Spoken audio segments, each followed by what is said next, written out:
Hello friends, welcome back to cinema explainer. ഇനി നമ്മൾ 2020 പുറത്തിറങ്ങിയ ബോണിയോ പ്രമർ ഗോൾപോ എന്നൊരു കിടിലൻ ബംഗാളി വെബ് സീരീസിനെ കുറിച്ചിട്ടാണ് നോക്കാൻ പോകുന്നത്. ഈ വെബ് സീരീസിൽ മൊത്തം 7 എപ്പിസോഡുകളാണ് ഉള്ളത്. ഒരൊറ്റ വീഡിയോയിൽ തന്നെ നമുക്കിതെല്ലാം കണ്ടു തീർക്കാം. ഈ വെബ് സീരീസിന്റെ വൺ ലൈൻ എന്താണെന്ന് വെച്ചാൽ, മിനി എന്ന നമ്മുടെ നായിക 3 കൊലപാതകികളെ ഇന്റർവ്യൂ ചെയ്യാൻ ജയിലിലേക്ക് വരുന്നു. ആ 3 പേരും അതിക്രൂരമായ രീതിയിൽ ഓരോ കൊലപാതകങ്ങൾ ചെയ്തിട്ടാണ് ജയിലിലെത്തിയിരിക്കുന്നത്. ഇന്റർവ്യൂ കഴിഞ്ഞ് പോയതിനു ശേഷം ആ 3 പേരും അവിടെ നിന്ന് രക്ഷപ്പെടുന്നു. വെറുതെ രക്ഷപ്പെടുകയല്ല, നമ്മുടെ നായികയ്ക്ക് ഒരു ലവ് ലെറ്റർ എഴുതി വെച്ചിട്ടാണ് അവർ മുങ്ങിയിരിക്കുന്നത്. ഈ 3 കൊലപാതകികളിൽ ആരോ ഒരാൾ നായികയെ പ്രണയിക്കുന്നുണ്ട്. ഉറപ്പായിട്ടും അവർ നായികയെ തേടി വരും എന്ന് കരുതി സെക്യൂരിറ്റി ടൈറ്റ് ചെയ്യുന്നു. അടുത്തടുത്ത് ഞെട്ടിക്കുന്ന സംഭവങ്ങളാണ് കാത്തിരിക്കുന്നത്. സീരീസിലേക്ക് കടക്കുന്നതിന് മുമ്പ് ചാനൽ ഇതുവരെ സബ്സ്ക്രൈബ് ചെയ്യാതെയാണ് നിങ്ങൾ വീഡിയോ കാണുന്നതെങ്കിൽ ചാനൽ ഒന്ന് സബ്സ്ക്രൈബ് ചെയ്ത് തൊട്ടടുത്തുള്ള ബെല്ലൈക്കൺ ഒന്ന് അമർത്തിയാൽ ഞങ്ങൾ അപ്ലോഡ് ചെയ്യുന്ന പുതിയ വീഡിയോസ് നിങ്ങൾക്ക് റീലിലേക്ക് ഉടനെ തന്നെ എത്തുന്നതായിരിക്കും. സോ നമുക്ക് ഒട്ടും സമയം കളയാതെ തന്നെ സീരീസിലേക്ക് കടക്കാം. സ്റ്റാർട്ടിംഗ് സീനിൽ ഒരു പുരുഷനെയും സ്ത്രീയെയുമാണ് കാണിക്കുന്നത്. ഇവർ രണ്ടുപേരും ചേർന്ന് ഒരു സംഭവം ചെയ്തിട്ടുണ്ട്. എന്താണ് സംഭവം എന്ന് വെച്ചാൽ, ഇരുവരും ചേർന്ന് ഒരാളെ ക്രൂരമായി കൊലപ്പെടുത്തി വീട്ടിൽ തന്നെ കുഴിച്ചിടുന്നു. ഇവരാരാണ്, എന്താണ് എന്നൊന്നും നമുക്കിപ്പോൾ അറിയില്ല. അവിടെ കട്ട് ചെയ്താൽ നമ്മുടെ നായികയുടെ വീട്ടിൽ ഫോൺ അടിക്കുന്ന ശബ്ദം കേൾക്കാം. നായികയുടെ അമ്മയാണ് ഫോൺ എടുക്കുന്നത്. സുബ്രത് എന്നൊരു പോലീസ് ഓഫീസറാണ് സംസാരിക്കുന്നത്. അയാൾക്ക് നായികയോട് അത്യാവശ്യമായി സംസാരിക്കണം എന്ന് പറയുന്നു. നായിക ഫോൺ വാങ്ങി സംസാരിക്കുമ്പോഴാണ് വിവരം അറിയുന്നത്. നായിക അടുത്തിടെ തന്റെ ഡോക്യുമെന്ററിക്ക് വേണ്ടി 3 കൊലപാതകികളെ ജയിലിൽ പോയി ഇന്റർവ്യൂ ചെയ്തിരുന്നു. കനെ, ഷഫീഖ്, ഗൗരവ് എന്നാണ് ആ 3 പേരുടെ പേരുകൾ. ഇപ്പോൾ ആ 3 കൊലപാതകികളും ദുരൂഹമായ സാഹചര്യത്തിൽ ജയിലിൽ നിന്നും രക്ഷപ്പെട്ടിരിക്കുന്നു. അവർ രക്ഷപ്പെട്ടതിന് എന്തിനാണ് നായികയെ വിളിച്ചത് എന്ന് നോക്കിയാൽ, രക്ഷപ്പെട്ട 3 പേരിൽ ആരോ ഒരാൾ നായികയ്ക്കായി ഒരു ലവ് ലെറ്റർ എഴുതി വെച്ചിട്ടാണ് പോയിരിക്കുന്നത്. ആ ലവ് ലെറ്റർ കുറച്ച് ഡേർട്ടി ആയിട്ടുള്ള ഒരു ലവ് ലെറ്ററാണ്. അതും ഇംഗ്ലീഷിലാണ് എഴുതിയിരിക്കുന്നത്. ആ 3 പേരിൽ ഗൗരവ് എന്നയാൾ മാത്രമാണ് വിദ്യാസമ്പന്നൻ. അതുകൊണ്ട് അവനായിരിക്കും ഈ ലവ് ലെറ്റർ എഴുതിയത് എന്ന് സുബ്രത്ത് പറയുമ്പോൾ നായിക ആ ലവ് ലെറ്റർ വായിച്ചു നോക്കുന്നു. 1 തവണയോ 2 തവണയോ അല്ല, ഒരു 10-15 തവണ വായിച്ചു നോക്കുന്നുണ്ട്. എന്തിനാണ് ഇതിങ്ങനെ ആവർത്തിച്ച് വായിക്കുന്നത് എന്ന് ചോദിക്കുമ്പോൾ, ഈ ലെറ്റർ തീർച്ചയായിട്ടും ഗൗരവ് എഴുതിയിരിക്കാൻ വഴിയില്ലെന്ന് നായിക പറയുന്നു. ഇത്ര കോൺഫിഡൻ്റ് ആയി എങ്ങനെ പറയുന്നു എന്ന് സുബ്രത്ത് ചോദിക്കുമ്പോൾ, ഗൗരവ് വളരെ ഡീസൻ്റ് ആയ ആളാണെന്നും അവൻ ഇങ്ങനെ എഴുതില്ലെന്നും നായിക പറയുന്നു. ഏത് ഗൗരവ് ഡീസൻ്റ് ആണെന്നോ? അവൻ എന്ത് തെറ്റ് ചെയ്തിട്ടാണ് ജയിലിൽ വന്നതെന്ന് അറിയാമോ? പ്രണയിച്ച പെൺകുട്ടിയെ 22 തവണ കത്തി കൊണ്ട് കുത്തി കൊന്നിട്ടാണ് അവൻ ജയിലിൽ വന്നത്. അവൻ ഡീസൻ്റ് ആണെന്നോ? നിങ്ങൾ അവനെ സപ്പോർട്ട് ചെയ്യുന്നത് കണ്ടിട്ട് നിങ്ങൾക്ക് ഗൗരവിനോട് എന്തോ താല്പര്യമുള്ളതുപോലെ എനിക്ക് ഫീൽ ചെയ്യുന്നുണ്ടല്ലോ. നിങ്ങളാണോ ആ 3 പേരെ രക്ഷപ്പെടാൻ സഹായിച്ചത് എന്ന് ചോദിക്കുമ്പോൾ നായിക വല്ലാതെ ഞെട്ടുകയാണ്. എൻ്റെ ഡോക്യുമെൻ്ററി പേപ്പറിന് വേണ്ടി ഇന്റർവ്യൂ ചെയ്യാൻ വന്ന പെണ്ണാണ് ഞാൻ ഇന്റർവ്യൂ ചെയ്യുമ്പോൾ ആ 3 പേരും എന്നോട് ഡീസൻ്റ് ആയിട്ടാണ് പെരുമാറിയത്. ചോദിച്ച ചോദ്യങ്ങൾക്കെല്ലാം കൃത്യമായി സഹകരിച്ചു. അവർ എന്ത് തെറ്റാണ് ചെയ്തതെന്ന് വ്യക്തമായി പറഞ്ഞു. അത് വെച്ചിട്ടാണ് ഞാൻ പറഞ്ഞത് അവൻ ഡീസൻ്റ് ആയിരുന്നു എന്നും ഇങ്ങനെ ലെറ്റർ എഴുതില്ലെന്നും. അതിനപ്പുറം എന്താണ് നടന്നതെന്ന് എനിക്കറിയില്ല എന്ന് നായിക പറയാണ്. അപ്പോൾ സുബ്രത്ത് പറയുന്നു, 3 പേരും ഇപ്പോൾ രക്ഷപ്പെട്ടിരിക്കുകയാണ്. എവിടെയാണെന്നോ എന്ത് ചെയ്യുന്നുണ്ടെന്നോ അറിയില്ല. ഞങ്ങളെ സംബന്ധിച്ച് ഒരു ലവ് ലെറ്റർ കിട്ടിയിട്ടുണ്ട്. ആ 3 പേരിൽ ഒരാൾ നിങ്ങളെ സ്നേഹിക്കുന്നതായി അതിൽ എഴുതിയിട്ടുണ്ട്. അതുകൊണ്ട് രക്ഷപ്പെട്ടവൻ തീർച്ചയായിട്ടും നിങ്ങളെ തേടി വരും. നിങ്ങൾക്ക് അപകടമുണ്ട്, അതിനാൽ നിങ്ങൾ കുറച്ച് സൂക്ഷിക്കണം. അത് പറയാനാണ് ഞാൻ വന്നത് എന്ന് പറഞ്ഞ് നായികയെ പറഞ്ഞയക്കുന്നു. നായികയെ കൂട്ടിക്കൊണ്ടു പോകാൻ ജോയ് എന്ന പേരുള്ള നായികയുടെ ബോയ് ഫ്രണ്ട് വന്നിട്ടുണ്ട്. അതിനുശേഷം ജോയ്ക്കൊപ്പം നായിക അവിടെ നിന്ന് തിരിക്കുന്നു. അപ്പോൾ ജോയ് ചോദിക്കുന്നുണ്ട്, ഡോക്യുമെന്ററിക്ക് വേണ്ടി എന്തിനാണ് അസമയത്തൊക്കെ ഈ സ്ഥലത്ത് വന്നു പോകുന്നത്? അപ്പോഴാണ് നായിക പറയുന്നത്, ഞാൻ ഇന്റർവ്യൂവിന് വന്നതൊന്നുമല്ല, 3 തടവുകാർ രക്ഷപ്പെട്ടു. അവരിൽ ഒരാൾ എനിക്ക് ലവ് ലെറ്റർ എഴുതി വെച്ചിട്ടാണ് പോയത്. അതുകൊണ്ട് ഞാനായിരിക്കും അവരെ രക്ഷപ്പെടാൻ സഹായിച്ചത് എന്ന സംശയത്തിന്റെ അടിസ്ഥാനത്തിൽ എന്നെ വിളിച്ച് ചോദ്യം ചെയ്തതാണ്. ഇത് കേട്ട് ജോയ്ക്ക് ദേഷ്യം വരുന്നുണ്ട്. ആ 3 പേരിൽ ഒരുത്തൻ നിനക്ക് ലവ് ലെറ്റർ തന്നെന്നോ? അപ്പോൾ ലവ് ലെറ്റർ തരുന്ന അത്രത്തോളം നീ അവരുമായി ഇടപഴകിയോ എന്ന് ചോദിച്ച് കാറിനുള്ളിലിരുന്ന് 2 പേരും ഭയങ്കരമായി വഴക്കിടുന്നു. അതിനുശേഷം നായിക വിശദമായ കാര്യങ്ങൾ പറയുന്നു, എൻ്റെ ഭാഗത്ത് തെറ്റൊന്നുമില്ല എന്ന്. അങ്ങനെ ഇരുവരും വീണ്ടും റൊമാൻറ്റിക്കായി അടുക്കാൻ ശ്രമിക്കുമ്പോൾ കൃത്യമായി ആ സ്ഥലത്തേക്ക് വന്ന ഒരു പോലീസ് ഓഫീസർ കാറിനുള്ളിൽ എന്ത് ചെയ്യാണ് എന്ന് ചോദിച്ച് പ്രശ്നം ഉണ്ടാക്കുന്നു. ജോയ് ആ പോലീസുകാരനുമായി വഴക്കിടുന്നുണ്ട്. കാറിൽ നിന്നിറങ്ങിയ നായിക പ്രശ്നങ്ങളൊന്നും വേണ്ടെന്ന് കരുതി സുബ്രത്തിനെ ഫോൺ വിളിച്ച് കാര്യങ്ങൾ പറയുന്നു. സുബ്രത്ത് ആ പോലീസുകാരനോട് സംസാരിച്ച് പ്രശ്നം പരിഹരിക്കുന്നു. മാത്രമല്ല, നിങ്ങൾ അവിടെ അധികം നേരം നിൽക്കണ്ട, ദയവായി വീട്ടിലേക്ക് പോ, നിങ്ങൾക്ക് പുറത്ത് അപകടമുണ്ട് എന്ന് പറയുന്നു. സുബ്രത്ത് ഇങ്ങനെ പറയുന്നത് കൊണ്ട് നമുക്കിവിടെ നിൽക്കണ്ട, പോകാമെന്ന് നായിക പറയുമ്പോൾ ജോയ്ക്ക് വീണ്ടും ദേഷ്യം വരുന്നു. നീ എന്തിനാണ് അവൻ പറയുന്നതൊക്കെ കേട്ട് നടക്കുന്നത്? അവനാണോ ഇത്ര ഇമ്പോർട്ടൻസ് കൊടുക്കുന്നത് എന്ന് ചോദിച്ച് വീണ്ടും അവർ തമ്മിൽ വഴക്കാവുന്നു. ആ വഴക്കെല്ലാം ഒതുക്കി അവരവിടെ നിന്ന് പോവുകയാണ്. ഇപ്പോൾ നായിക വീട്ടിലെത്തി ലാപ്ടോപ്പ് എടുത്ത് താൻ ഇന്റർവ്യൂ ചെയ്ത് ഡോക്യുമെന്റ് ചെയ്ത ആ 3 കൊലപാതകികളിൽ ആദ്യത്തെ ആളുടെ വിവരങ്ങൾ പരിശോധിക്കാൻ തുടങ്ങുന്നു. അവൻ എന്ത് തെറ്റാണ് ചെയ്തതെന്ന് അവർ നമുക്ക് കാണിച്ചു തരുന്നുണ്ട്. ആദ്യത്തെ കൊലപാതകി കനയുടെ കഥ. ആദ്യത്തെ കൊലപാതകിയുടെ പേര് കനെ എന്നാണ്. കനെ ഒരു കേബിൾ ബോയ് ആയി ജോലി ചെയ്യായിരുന്നു. ഒരു അമ്മൂമ്മയുടെ വീട്ടിൽ കേബിൾ കേടായപ്പോൾ അത് നന്നാക്കാൻ പോകുന്ന സമയത്ത് ആ വീടിന് എതിർവശത്തെ ഫ്ലാറ്റിലുള്ള ഒരു സ്കൂൾ പെൺകുട്ടിയെ അവൻ നോക്കാൻ തുടങ്ങുന്നു. ആ കുട്ടിയുടെ പേര് റൂമി എന്നാണ്. ആ കുട്ടിയും ഇവനെ നോക്കി ഗ്രീൻ സിഗ്നൽ നൽകുന്നു എന്ന് കണ്ട് ഇവൻ മനഃപൂർവ്വം കേബിൾ കട്ട് ചെയ്തിട്ട് ഇടയ്ക്കിടെ വന്ന് ആ കുട്ടിയെ അവിടെ നിന്ന് നോക്കാൻ തുടങ്ങി.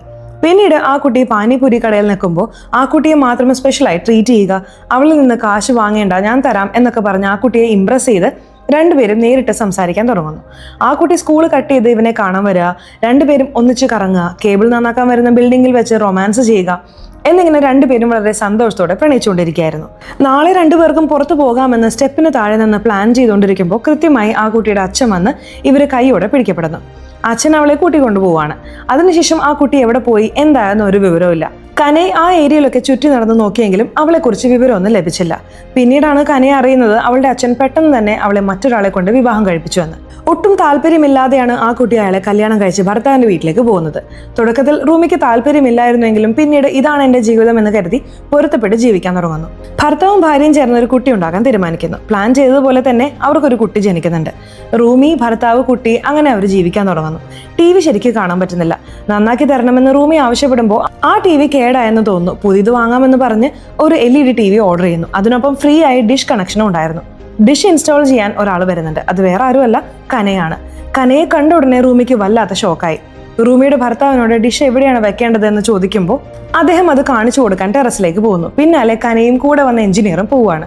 ആ സമയത്ത് റൂമിയോട് കനയെ സംസാരിക്കുകയും അവർ വീണ്ടും ഒന്നാകുകയും ചെയ്യുന്നു. റൂമിയുടെ ഭർത്താവ് ഇല്ലാത്ത സമയത്ത് കനയെ സ്ഥിരമായി വീട്ടിൽ വന്നു പോകാൻ തുടങ്ങി. ഈ കാര്യം എതിർവശത്തുള്ള ചായക്കടക്കാരൻ കാണുകയും റൂമിയുടെ ഭർത്താവിനോട് പറയുകയും ചെയ്തു. രാത്രി ഭർത്താവ് ഇതിനെക്കുറിച്ച് ചോദിക്കുമ്പോൾ ചായക്കടക്കാരൻ പറയുന്നതാണോ നീ വിശ്വസിക്കുന്നത്, എന്നെ വിശ്വാസമില്ലേ എന്ന് ചോദിച്ച് അവർ തമ്മിൽ വഴക്കുണ്ടാവുന്നു. എന്നാൽ സത്യത്തിൽ റൂമി ഭർത്താവിനെ ചതിച്ച് കനയുമായി ബന്ധം തുടരുകയായിരുന്നു. ചായക്കടക്കാരൻ ഒരു തവണ പറഞ്ഞാൽ വെറുതെ പറയുകയാണെന്ന് കരുതാം. എന്നാൽ അവൻ സ്ഥിരമായി പറയാൻ തുടങ്ങി. അതും ഡിഷ് വെക്കാൻ വന്നവൻ എന്ന് പ്രത്യേകം എടുത്തു പറഞ്ഞപ്പോൾ അതിനെ ചൊല്ലി വീണ്ടും വഴക്കായി. ആ വഴക്കിനിടയിലാണ് ഡിഷ് വെക്കാൻ വന്നവനെ റൂമിക്ക് നേരത്തെ തന്നെ അറിയാമെന്ന കാര്യം ഭർത്താവ് അറിയുന്നത്. അതുകൊണ്ട് അവൻ റൂമിയെ ക്രൂരമായി മർദ്ദിക്കുന്നു. അടി കിട്ടിയിട്ടും റൂമി ചുമ്മാതിരുന്നില്ല. അവള് നേരെ കനയെ കാണാൻ വന്നിട്ട് പറയുന്നുണ്ട്, നമുക്ക് എവിടെയെങ്കിലും പോയി ജീവിക്കാമെന്ന് നീ പറഞ്ഞില്ലേ, അതുകൊണ്ട് എന്നെയും എൻ്റെ മോനെയും കൂട്ടി എവിടേക്കെങ്കിലും കൊണ്ടുപോ, നമുക്ക് 3 പേർക്കും സന്തോഷമായി ജീവിക്കാം. അപ്പോൾ കനയെ പറയുന്നുണ്ട്, എനിക്ക് നിന്നെ ഇവിടെ നിന്ന് അങ്ങനെ കൂട്ടിക്കൊണ്ടു പോകാൻ പറ്റില്ല, പക്ഷേ എൻ്റെ കയ്യിൽ വേറൊരു ഐഡിയ ഉണ്ട്. അങ്ങനെയാണ് കനയും റൂമിയും ചേർന്ന് റൂമിയുടെ ഭർത്താവിനെ കൊലപ്പെടുത്തി വീടിനുള്ളിൽ തന്നെ കുഴിച്ചിട്ടത്. ഇതാണ് നമ്മൾ സിനിമയുടെ സ്റ്റാർട്ടിംഗ് സീനിൽ കണ്ടത്. ഈ കേസിൽ റൂമിയെയും കനയും കൈയോടെ പിടിക്കപ്പെട്ടു. രണ്ടുപേരും ജയിലിൽ കമ്പിയെണ്ണുകയായിരുന്നു. ഈ സമയത്താണ് കനയെ രക്ഷപ്പെടുന്നത്. ഇതാണ് കനയുടെ കഥ. ഈ കുറ്റത്തിനാണ് അവൻ ജയിലിൽ വന്നത്. ഇത് വായിച്ചു തീർത്ത് നായിക ഉറങ്ങാൻ കിടക്കുമ്പോൾ വീട്ടിൽ ആരോ ഉള്ളതുപോലെ തോന്നുന്നുണ്ട്. ആരാണെന്ന് നോക്കുമ്പോൾ ആരൊരാൾ വന്ന് നായികയുടെ കഴുത്തിൽ കത്തി വെച്ച് മുറിക്കുന്നു. പെട്ടെന്ന് നോക്കുമ്പോൾ ഇതെല്ലാം നായികയുടെ സ്വപ്നമാണ്. എന്നാൽ ഈ 3 പേരിൽ ഒരാൾ നായികയെ തേടി വരും എന്നത് ഉറപ്പാണ്. അടുത്ത ദിവസം നായിക പോലീസ് സ്റ്റേഷനിൽ പോവാണ്. അവിടെ മീഡിയക്കാർ വന്ന് ചോദ്യം ചെയ്യുന്നു. നിങ്ങൾ ഇന്റർവ്യൂ ചെയ്തതിന് ശേഷമാണ് അവരെ കാണാതായത്. ആ 3 പേർ പുറത്തുള്ളത് കൊണ്ട് ഈ നാട്ടുകാർക്ക് അപകടമുണ്ടോ എന്ന് ചോദിക്കുകയാണ്. അപ്പോഴാണ് നായിക പറയുന്നത്, സത്യത്തിൽ ആ 3 പേർക്കും ക്രിമിനൽ റെക്കോർഡുകൾ ഒന്നുമില്ല. സാഹചര്യങ്ങളുടെ സമ്മർദ്ദം കൊണ്ടാണ് അവർ ആ ക്രൈം ചെയ്ത് ജയിലിൽ വന്നത്. അപ്പോൾ രത്നം എന്ന പേരുള്ള ഒരു ജേർണലിസ്റ്റ് ചോദ്യങ്ങൾ ചോദിക്കാൻ തുടങ്ങുന്നു. അപ്പോൾ നായികയ്ക്ക് ഒരു കാര്യം ഓർമ്മ വരുന്നു. ജയിലിലുള്ള 2ാമത്തെ തടവുകാരനായ ഷഫീഖിനെ ഇന്റർവ്യൂ ചെയ്യുമ്പോൾ ഞാൻ ഇവിടെ നിന്ന് പുറത്തിറങ്ങിയാൽ രത്നത്തെ കണ്ട് ദുബായിൽ പോയി സെറ്റിൽ ആവും എന്നവൻ പറഞ്ഞിരുന്നു. ഇത് ഓർമ്മ വന്ന നായിക പെട്ടെന്ന് തന്നെ പോലീസിനോട് ഇത് പറയാണ്. രത്നം എന്നൊരാൾ കൺസ്ട്രക്ഷൻ സൈറ്റിൽ ജോലി ചെയ്യുന്നുണ്ടാവും, നിങ്ങളൊന്ന് പോയി അന്വേഷിക്കുക. ചിലപ്പോൾ ഷഫീഖ് രക്ഷപ്പെട്ട ഉടനെ രത്നത്തെ ആയിരിക്കും പോയി കണ്ടിട്ടുണ്ടാവുക. ഈ വിവരം കിട്ടിയ ഉടനെ പോലീസ് അന്വേഷണം ആരംഭിക്കുന്നു. ഇപ്പോൾ നായിക വീട്ടിലേക്ക് പോവാണ്. നായികയ്ക്ക് അമ്മയും ഒരു അനിയത്തിയും ഉണ്ട്. അനിയത്തി സ്കൂൾ കഴിഞ്ഞ് എവിടെയോ പോയിട്ട് ലേറ്റ് ആയിട്ടാണ് വീട്ടിൽ വരുന്നത്. എന്താണ് ലേറ്റ് ആയത് എന്ന് ചോദിക്കുമ്പോൾ ഒരു ബുക്ക് ലോഞ്ച് പരിപാടിക്ക് പോയിരുന്നു എന്നും അത് കഴിഞ്ഞ് വരാൻ വൈകിയെന്നും പറയുന്നു. നായിക എല്ലാ കാര്യങ്ങളും വിശദീകരിക്കുന്നു. 3 കൊലപാതകികളുടെ ഭീഷണിയുണ്ടെന്നും നീ എവിടെ പോയാലും ആരെങ്കിലും നിന്നെ പിന്തുടരുന്നതായി തോന്നിയാൽ ഉടനെ അറിയിക്കണമെന്നും പറയുന്നു. നായിക ജോലിക്ക് പോവാണ്. അനിയത്തി സ്കൂളിൽ പോകുന്നു. അമ്മ മാത്രം വീട്ടിൽ തനിച്ചാവുന്നു. അപ്പോൾ ജനൽ ചില്ല് തകർത്ത് എന്തോ ഒന്ന് വന്ന് വീഴാണ്. എന്താണെന്ന് നോക്കുമ്പോൾ അതൊരു പേപ്പറാണ്. അതൊരു ഭീഷണി കത്താണ്. അത് കണ്ട അമ്മ ഭയങ്കരമായി ഞെട്ടുകയാണ്. ഉടനെ ഗുണ്ടൽ എന്ന പേരുള്ള ഒരാളെ ഫോൺ വിളിച്ച് വീട്ടിലേക്ക് വരുത്തുന്നു. ഈ ഗുണ്ടൽ ആരാണെന്ന് വെച്ചാൽ നായികയുടെ ഫാമിലി ഫ്രണ്ടാണ്. സത്യത്തിൽ നായികയുടെ അമ്മയുടെ പകുതി പ്രായമേ അയാൾക്കുള്ളൂ. എന്നാൽ അയാൾക്ക് നായികയുടെ അമ്മയെ കല്യാണം കഴിക്കണമെന്നാണ് ആഗ്രഹം. ഇവർ 2 പേർക്കും ഇടയിലുള്ള ഈ ലവ് സ്റ്റോറിയൊന്നും നായികയുടെ അനിയത്തിക്ക് വലിയ പിടിയില്ല. ഇപ്പോൾ നായികയുടെ അനിയത്തി സ്കൂൾ കഴിഞ്ഞ് നേരെ ഒരു കടയിൽ പോയി കൂൾ ഡ്രിങ്ക്സ് വാങ്ങുന്നു. അപ്പോൾ എതിർവശത്ത് കാറിലിരിക്കുന്ന ഒരാൾ അവളെ തന്നെ നോക്കിക്കൊണ്ടിരിക്കുകയാണ്. അവൾ തിരിഞ്ഞു നോക്കുമ്പോൾ അയാൾ മുഖം തിരിക്കുന്നുണ്ട്. അങ്ങനെ ആരോ തന്നെ ഫോളോ ചെയ്യുന്നുണ്ടെന്ന് അവൾക്ക് മനസ്സിലാവുന്നു. ഇപ്പോൾ സുബ്രത് എന്ന പോലീസുകാരനെ കാണിക്കുന്നു. നായിക പറഞ്ഞതുപോലെ തന്നെ കൺസ്ട്രക്ഷൻ സൈറ്റിൽ പോയി രത്നത്തെ അന്വേഷിച്ചപ്പോൾ അയാൾ അവിടെ നിന്ന് ഓടി രക്ഷപ്പെടാൻ ശ്രമിക്കുന്നത് അവർ കാണുന്നു. ഉടനെ അയാളെ പിടിച്ച് ചോദ്യം ചെയ്യുന്നുണ്ട്. സ്റ്റേഷനിലേക്ക് കൂട്ടിക്കൊണ്ടുപോകുന്നു. മറുവശത്ത് നായികയെ കാണാൻ ജോയ് വന്നിട്ട് ഇവിടെ നിൽക്കുന്നത് സേഫ് അല്ലെന്ന് നിനക്ക് അറിയാലോ, കുറച്ച് നാൾ എൻ്റെ വീട്ടിൽ വന്ന് നിൽക്ക് എന്ന് പറയുന്നു. അപ്പോൾ നായിക പറയുന്നുണ്ട്, സ്ഥലം മാറിയത് കൊണ്ട് മാത്രം അപകടം കുറയോ? എവിടെ പോയാലും അപകടം വരാനിടയുണ്ട്. ഇപ്പോൾ ചോദ്യം ചെയ്യൽ മുറിയിൽ രത്നത്തെ ചോദ്യം ചെയ്യുകയാണ്. ഷഫീഖിന് ജോലി വാങ്ങി നൽകിയതൊക്കെ ഇയാളാണ്. ഷഫീഖിന് അറിയാവുന്ന ഒരേ ഒരാൾ രത്നമാണ്. രത്നം വഴി വിദേശത്തേക്ക് കടക്കാനാണ് അവൻ പ്ലാൻ ചെയ്തിരിക്കുന്നതെന്ന് വിവരമുണ്ട്. അവൻ എവിടെയാണ് ഒളിപ്പിച്ചിരിക്കുന്നതെന്ന് പോലീസ് ചോദിക്കുന്നുണ്ട്. തുടക്കത്തിൽ ഒന്നും പറയാതിരുന്ന രത്നം അടി കിട്ടിയപ്പോൾ സത്യം പറയാണ്. അതെ, ജയിലിൽ നിന്ന് ചാടിയ ഉടനെ അവൻ എന്നെ കാണാൻ വന്നിരുന്നു. ദുബായിൽ പോകണം, എന്നെ എങ്ങനെയെങ്കിലും പറഞ്ഞയക്കണം എന്ന് പറഞ്ഞു. 60,000 രൂപയാകും അത് റെഡിയാക്കി കൊണ്ടുവരാൻ ഞാൻ പറഞ്ഞു. ക്യാഷ് റെഡിയാക്കാമെന്ന് പറഞ്ഞ് അവൻ പോയി. ഇപ്പോൾ അവൻ എവിടെയാണെന്ന് സത്യമായിട്ട് എനിക്കറിയില്ല എന്ന് രത്നം പറയുന്നു. ഇപ്പോൾ ജോയി നായികയുടെ വീട്ടിൽ നിന്ന് കാറിൽ മടങ്ങുകയാണ്. കാറിൽ കയറുമ്പോൾ സുഹൃത്തിനെ ഫോൺ വിളിച്ച് പറയുന്നുണ്ട്, അവൾക്ക് ഇവിടെ അപകടം ഉണ്ടെന്ന് അറിയാലോ, എൻ്റെ വീട്ടിൽ വന്ന് നിൽക്കാൻ നീയെങ്കിലും ഒന്ന് പറഞ്ഞു നോക്ക്. അപ്പോൾ സുഹൃത്ത് പറയുന്നുണ്ട്, അവൾക്ക് തന്നെ ഇഷ്ടം പോലെ പ്രശ്നങ്ങളുണ്ട്, അതുകൊണ്ട് ഈ സമയത്ത് അവളെ ഫ്രീ ആയി വിട്. അത് ശരിയാണെന്ന് കരുതി ജോയി കാറിൽ കയറുകയാണ്. പെട്ടെന്ന് ഒരുത്തൻ കാറിന് മുന്നിൽ വന്ന് നിൽക്കുകയാണ്. കാറിന്റെ ഗ്ലാസ് തകർത്ത് ജോയി ആക്രമിക്കാൻ ശ്രമിക്കുന്നു.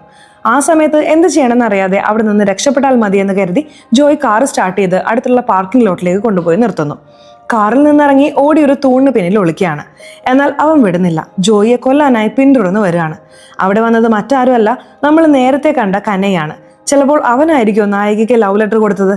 ജോയിയും നായികയും റിലേഷൻഷിപ്പിലാണെന്ന് അറിഞ്ഞിട്ട് ജോയിയെ കൊല്ലാൻ വന്നതാണോ എന്ന് നമുക്ക് തോന്നാം. ജോയ് കിട്ടിയ ഗ്യാപ്പിൽ നായികയെ ഫോൺ വിളിച്ച് കാര്യം പറയുന്നു. ആരൊരാൾ എന്നെ ആക്രമിക്കാൻ നോക്കുന്നുണ്ട്, ആരാണെന്ന് അറിയില്ല. ഉടനെ നായിക സുബ്രത്തിനെയും കൂട്ടി അവിടെ എത്താമെന്ന് പറയാണ്. ജോയ് ഒരു കാറിന് പിന്നിൽ ഒളിച്ചിരിക്കുകയാണ്. അവിടേക്ക് കനയെ വരുന്നു. ജോയ് അവനെ പിന്നിൽ നിന്ന് ആക്രമിക്കാൻ ശ്രമിക്കുന്നു. എന്നാൽ ജോയ്ക്ക് ഒന്നും ചെയ്യാൻ കഴിഞ്ഞില്ല.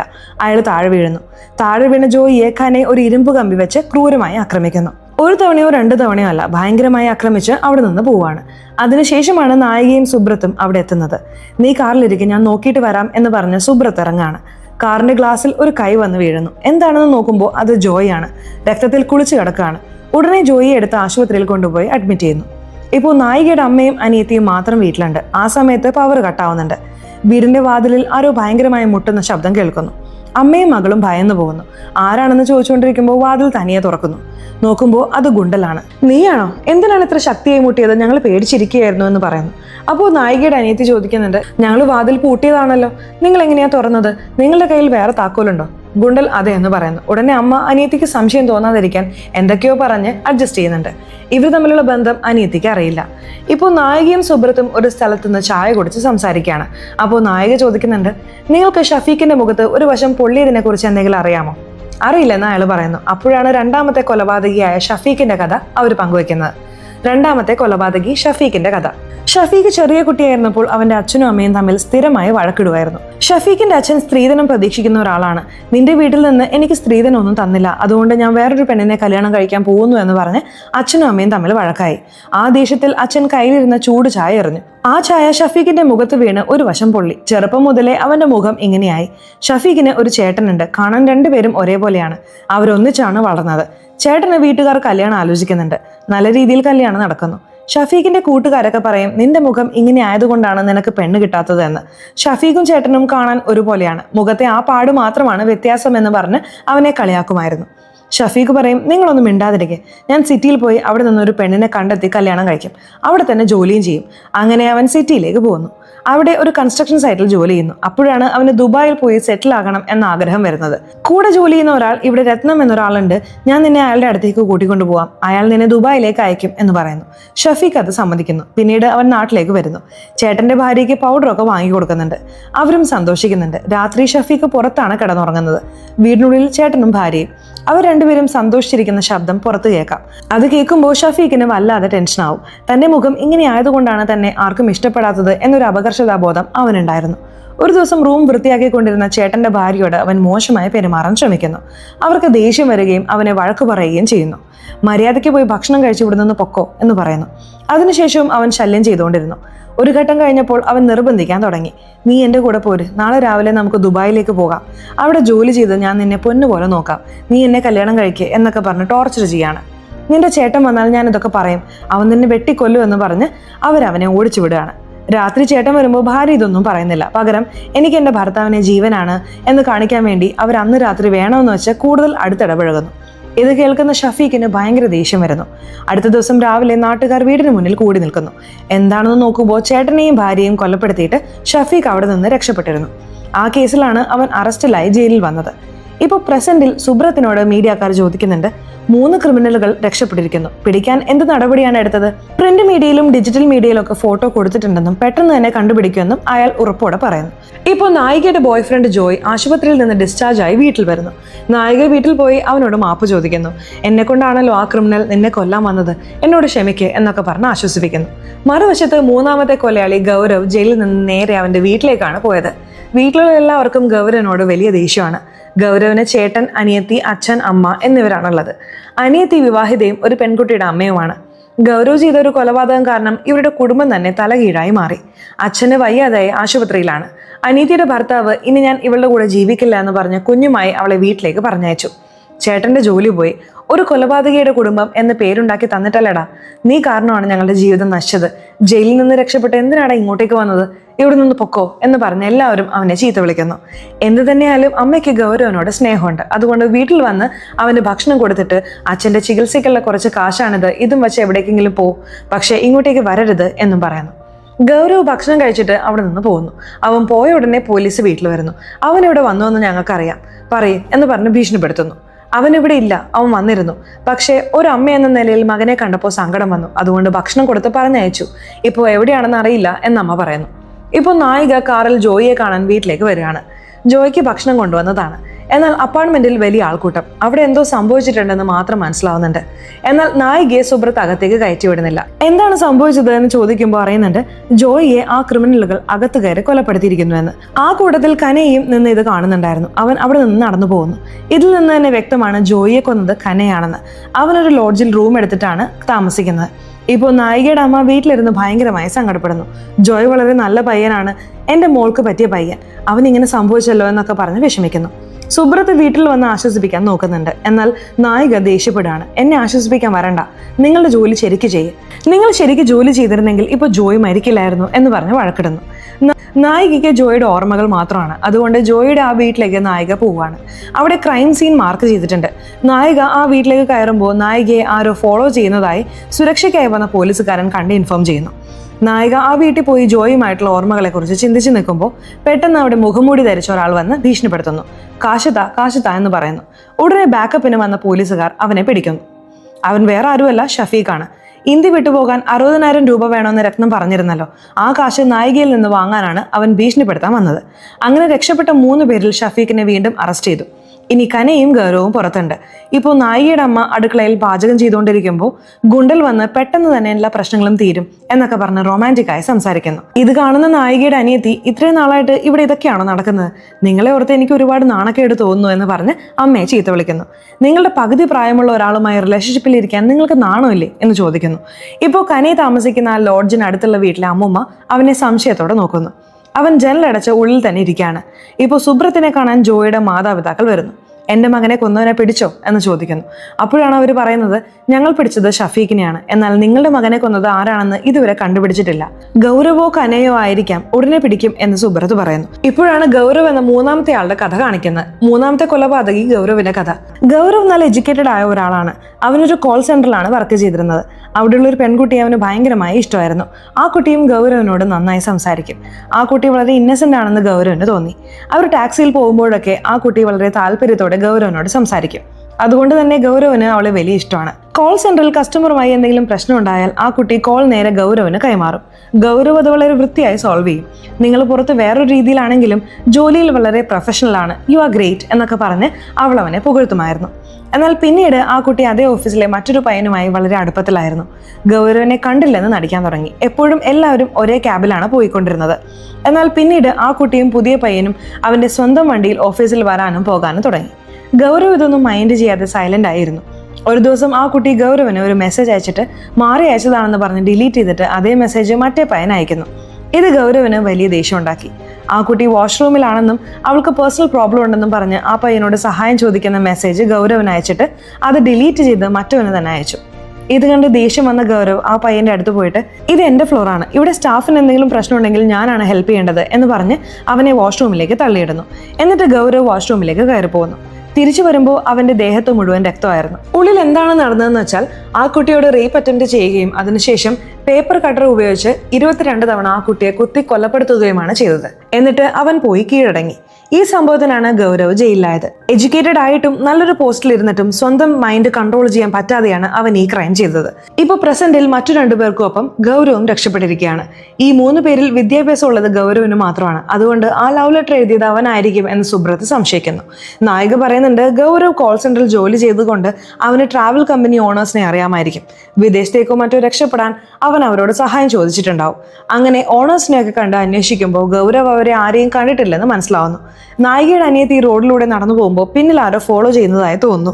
പേടിച്ച് അടുത്തുള്ള കോഫി ഷോപ്പിൽ കയറിയിരിക്കുമ്പോൾ അവിടെ ഗുണ്ടലിരിക്കുന്നു. നീ ഇതുവരെ വീട്ടിൽ പോകാതെ ഇവിടെ എന്ത് ചെയ്യാണ് എന്ന് ചോദിക്കുമ്പോൾ അതൊക്കെ എന്തിനാ അറിയുന്നത് എന്ന് പറഞ്ഞ് അവൻ പോവാണ്. പേടി തോന്നിയ അനിയത്തി ഗുണ്ടലിനെ വിളിച്ചിട്ട് എന്നെ ആരോ ഫോളോ ചെയ്യുന്നതായി തോന്നുന്നു, എനിക്ക് പേടിയാവുന്നു എന്ന് പറയുന്നു. വാ ആരാണെന്ന് നോക്കാം എന്ന് പറഞ്ഞ് പുറത്ത് വന്ന് നോക്കുമ്പോൾ പുറത്തൊരാളിരിക്കുന്നു.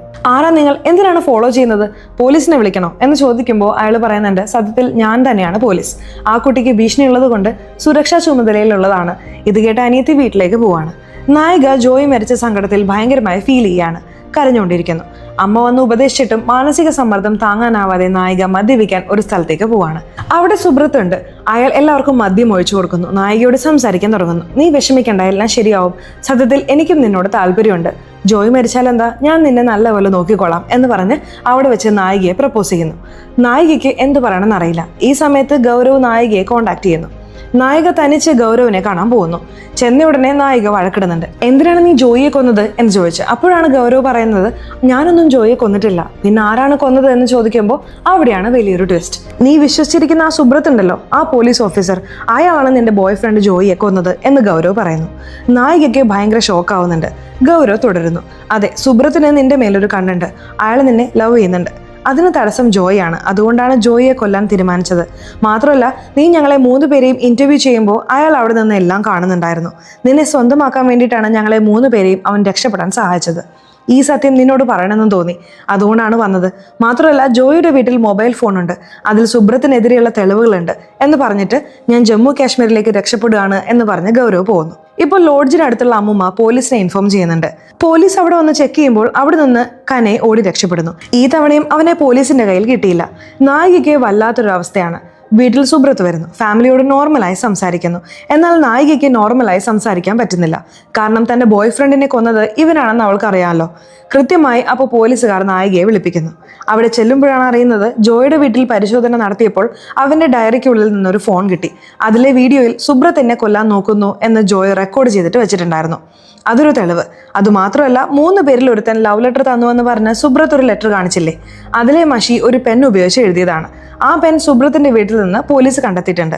നിങ്ങൾ സഹകരിച്ചാൽ സുബ്രത്തിനെ ഞങ്ങൾ അറസ്റ്റ് ചെയ്യും എന്ന് പോലീസ് പറയുന്നു. ഈ സമയത്താണ് സുബ്രത്ത് വീട്ടിൽ വരുന്നത്. കൃത്യമായി പോലീസും വരുന്നു. സുബ്രത്തിനെ അറസ്റ്റ് ചെയ്യുകയാണെന്ന് പറയുന്നു. വാറണ്ട് ഉണ്ടോ? എന്ത് കളിയാണിത് എന്ന് സുബ്രത്ത് ചോദിക്കുമ്പോൾ നായികയോട് സംസാരിക്കാൻ പറയുന്നു. അവൾ സഹകരിച്ചത് കൊണ്ടാണ് തെളിവ് കിട്ടിയതെന്ന് പറഞ്ഞ് സുബ്രത്തിനെ അവർ അറസ്റ്റ് ചെയ്യുന്നു. താൻ ഇതൊന്നും ചെയ്തിട്ടില്ലെന്ന് സുബ്രത്ത് അവസാനം വരെ പറയുന്നുണ്ട്. നായികയ്ക്ക് ഭയങ്കര ദേഷ്യമാണ്. എൻ്റെ ബോയ് ഫ്രണ്ടിനെ നീ കൊന്നില്ലേ എന്ന് പറഞ്ഞിട്ട്. സുബ്രത്ത് എങ്ങനെയാണ് പ്ലാൻ ചെയ്തത് എന്ന് പോലീസ് പറയുന്നു. സുബ്രത്തിന് നായികയെ വളരെ ഇഷ്ടമാണ്. അവളെ സ്വന്തമാക്കണം. അതിന് ജോയ് ഒരു തടസ്സമാണ്. അതുകൊണ്ട് 3 തടവുകാരെ രക്ഷപ്പെടാൻ സഹായിച്ചു. അതിൽ ഒരാളെ വെച്ച് നായികയെയും ബോയ് ഫ്രണ്ടിനെയും പേടിപ്പിക്കുക, അവസാനം ബോയ് ഫ്രണ്ടിനെ കൊല്ലുക. ആ ഭയം കാരണം നായിക ഇമോഷണലായി ഡാമേജ് ആകും. ആ സമയത്ത് ആശ്വാസവുമായി അവളുടെ ജീവിതത്തിലേക്ക് കടന്നു വരിക. ഇതായിരുന്നു പ്ലാൻ. അത് എക്സിക്യൂട്ട് ചെയ്തു എന്നാണ് പോലീസ് പറയുന്നത്. ഇപ്പോൾ നായിക ജോയിയുടെ ശവകുടീരത്തിൽ പോയി പ്രാർത്ഥിക്കുമ്പോൾ കനയെ വന്ന് കത്തിയെടുത്ത് ഭീഷണിപ്പെടുത്തുന്നു. എന്നെ രക്ഷപ്പെടാൻ സഹായിക്കേ എന്ന് പറയുന്നു. കറക്റ്റായി പോലീസ് അവിടെ വരുന്നു. മാഡം അങ്ങോട്ടേക്ക് പോകരുതെന്ന് പറയുമ്പോഴും നായിക കനയുടെ അടുത്തേക്ക് തന്നെ പോവാണ്. പെട്ടെന്ന് അവൻ നായികയെ പിടിച്ച് കഴുത്തിൽ കത്തിവെക്കുന്നു. അപ്പോൾ ഉടനെ തന്നെ അവിടെ ഉണ്ടായിരുന്ന തോക്കെടുത്ത് നായിക കനയെ വെടിവെച്ച് കൊല്ലുന്നു. അവൻ താഴെ വീണ് മരിക്കുന്നു. അങ്ങനെ കനയുടെ കേസ് ക്ലോസ് ആവുന്നു. ഇപ്പോൾ സുബ്രത്ത് ജയിലിലാണ്. അയാളെ കാണാൻ നായിക വരികയാണ്. ഇതുവരെ ആ തടവുകാരെ എങ്ങനെയാണോ ഡോക്യുമെന്ററിക്ക് വേണ്ടി ഇന്റർവ്യൂ ചെയ്യാൻ വന്നത്, അതുപോലെ സുബ്രത്തിനെ ഇന്റർവ്യൂ ചെയ്യാൻ വന്നിരിക്കുകയാണ്.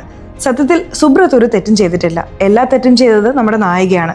കനയ്യെ ഇന്റർവ്യൂ ചെയ്യാൻ വന്നപ്പോൾ ജയിലിൽ നിന്ന് പുറത്തിറങ്ങിയാൽ എന്ത് ചെയ്യും എന്ന് ചോദിക്കുമ്പോൾ റൂമി ജയിലിലല്ലേ, ഞാൻ എന്ത് ചെയ്യാൻ എന്നവൻ ചോദിക്കുന്നുണ്ട്. റൂമി പുറത്തുണ്ടായിരുന്നെങ്കിലോ എന്ന് ചോദിക്കുമ്പോൾ അവൻ അവളെ നോക്കുന്നു. നിന്നെയും റൂമിയെയും പുറത്തു കൊണ്ടുവരേണ്ടത് എൻ്റെ ചുമതലയാണ്. ഞാൻ പറയുന്നത് പോലെ നീ ചെയ്യണം. ഓക്കെ ആണോ എന്ന് നായിക ചോദിക്കുന്നു. ഓക്കെ, നിങ്ങൾ പറയുന്നത് പോലെ ചെയ്യാം, എന്നെ പുറത്തിറക്ക് എന്നവനും പറയുന്നു. ഞാൻ നിനക്ക് തണുക്കുന്നു എന്ന് പറഞ്ഞ് 3 ബെഡ്ഷീറ്റ് വാങ്ങിത്തരും. അതിൽ ഗൗരവിനെയും ഷഫീഖിനെയും കൂടെ കൂട്ടുക. ആ ഷീറ്റ് വെച്ച് മതിൽ ചാടുക എന്ന് പറയുമ്പോൾ ഇത്രയും ക്വാളിറ്റി കുറഞ്ഞ ഷീറ്റ് വെച്ച് മതിൽ ചാടാൻ പറ്റില്ല എന്നവൻ പറയുന്നു. ഇത് വെള്ളത്തിൽ നനച്ചു കെട്ടിയാൽ നന്നായി താങ്ങും. ഞാൻ പറയുന്നത് പോലെ ചെയ്യേ എന്ന് നായിക കനയ്ക്ക് ഓർഡർ കൊടുക്കുന്നു. ആ ലവ് ലെറ്റർ റെഡിയാക്കിയത്, നായികയുടെ വീട്ടിൽ ലെറ്റർ എറിഞ്ഞത്, പാർക്കിംഗ് ലോട്ടിൽ വെച്ച് ജോയിയെ ആക്രമിച്ചത്, ജോയിയെ അവന്റെ അപ്പാർട്ട്മെന്റിൽ വെച്ച് കൊന്നത്, ഇതെല്ലാം ചെയ്യിപ്പിച്ചത് നായികയാണ് കനയെ വെച്ച്. ഗൗരവിനെയും ഷഫീഖിനെയും ബാക്കപ്പ് പ്ലാൻ ആയിട്ടാണ് വെച്ചിരുന്നത്.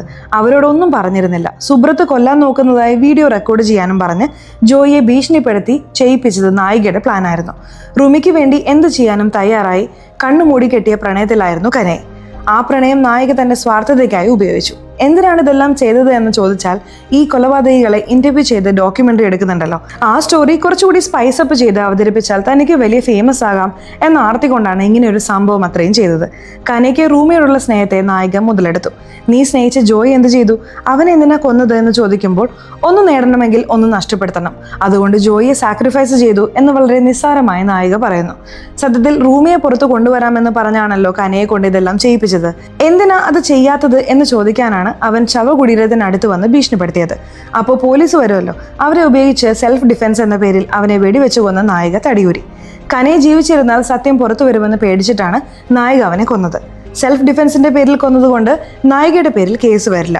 ഇതെല്ലാം അവർ ചെയ്തത് തങ്ങളുടെ ഡോക്യുമെന്ററിക്ക് വേണ്ടിയിട്ടാണ്. സ്റ്റോറി സ്പൈസ് അപ്പ് ചെയ്യാൻ വേണ്ടി ഇങ്ങനെ വലിയൊരു ഗെയിം കളിച്ചു. അവസാനം എല്ലാ കുറ്റവും സുബ്രത്ത് എന്ന പോലീസുകാരന്റെ തലയിലിട്ടു.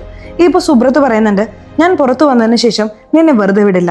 അപ്പോൾ നായിക, നിനക്ക് 14 വർഷം ശിക്ഷ ലഭിച്ചു. ഈ 14 വർഷത്തിനുള്ളിൽ ഈ ഡോക്യുമെന്ററി പബ്ലിഷായി ഞാൻ വലിയ ഫേമസ് ആവും.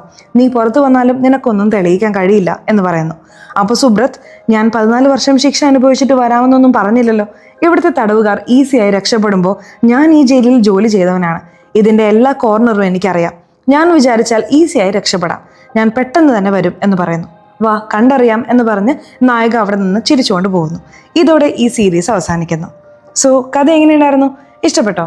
ഈ സീരീസിനെ കുറിച്ചിട്ടുള്ള നിങ്ങളുടെ അഭിപ്രായങ്ങൾ തീർച്ചയായിട്ടും കമന്റ് ബോക്സിൽ രേഖപ്പെടുത്തണേ. അതുപോലെ ചാനൽ ഇതുവരെ സബ്സ്ക്രൈബ് ചെയ്തിട്ടില്ലെങ്കിൽ ചാനൽ ഒന്ന് സബ്സ്ക്രൈബ് ചെയ്ത് ഈ വീഡിയോ ഇഷ്ടപ്പെട്ടാൽ തീർച്ചയായിട്ടും ഒരു ലൈക്ക് കൂടി തരാൻ മറക്കല്ലേ. സോ ഇനി അടുത്തൊരു വീഡിയോയിൽ കാണുന്നവരെ ബൈ.